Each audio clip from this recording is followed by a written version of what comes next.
मेरे भाइयों, हमने ये तालीम नहीं दी है, अपनी बेटियों के हाथ में मोबाइल दे दिया है। हमारी बेटियां मोबाइलों में ड्रामे देख रही हैं और जैसे बताया जा रहा है उस तरीके से आज वो अपने पतियों के साथ अपनी जिंदगी गुजार रही हैं।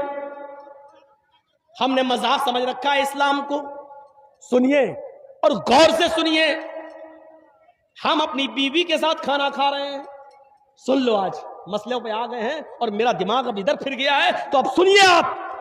हम अपनी बीवी के साथ, एक मिसाल है, आप भी सुनिए, हम अपनी बीवी के साथ खाना खा रहे हैं और खाना खाते ही के दौरान हमारी बीवी की बहन, साली, बीवी की बहन घर में आ जाती है और मेरी बीवी अपनी बहन को कह रही है, आओ आओ तुम भी खाना खा लो, आओ आओ कोई बात नहीं आओ। और साली भी बैठ गई। सुनो, कलेजा है तो सुनो, दिल और गुर्दे हैं तो सुनो।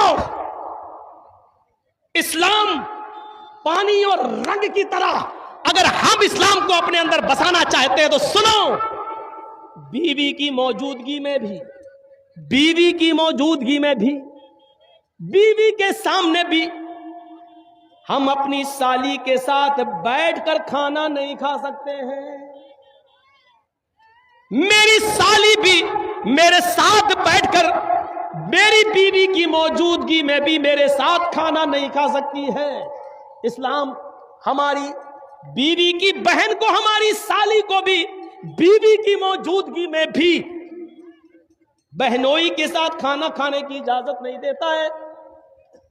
अपनी सालियों को स्कूल पहुंचाने वालों, अपने गांव से किशनगंज और सिलीगुड़ी तक ले जाने वालों, अपनी बाइक पर बिठा के घुमाने वालों, कान के पर्दे खोल कर सुन लो, तुम्हारी साली का बाप यानी तुम्हारा ससुर भी अगर तुम्हें इजाजत दे रहा हो और बीवी भी कह रही हो जाओ मेरी बहन को स्कूल छोड़ाओ, जाओ मेरी बहन को हॉस्पिटल लेकर उसको डॉक्टर के पास उसका इलाज कराओ, सिलीगुड़ी ले जाओ, बीवी की परमिशन के बावजूद, बाप की ससुर की इजाजत के बावजूद बहनोई के लिए जायज नहीं है कि वो अपनी साली को अकेले तन्हे तना अपनी बाइक या 4 व्हीलर पर सिलीगुड़ी ले जाए, किशनगंज ले जाए। ये हराम है उसके लिए।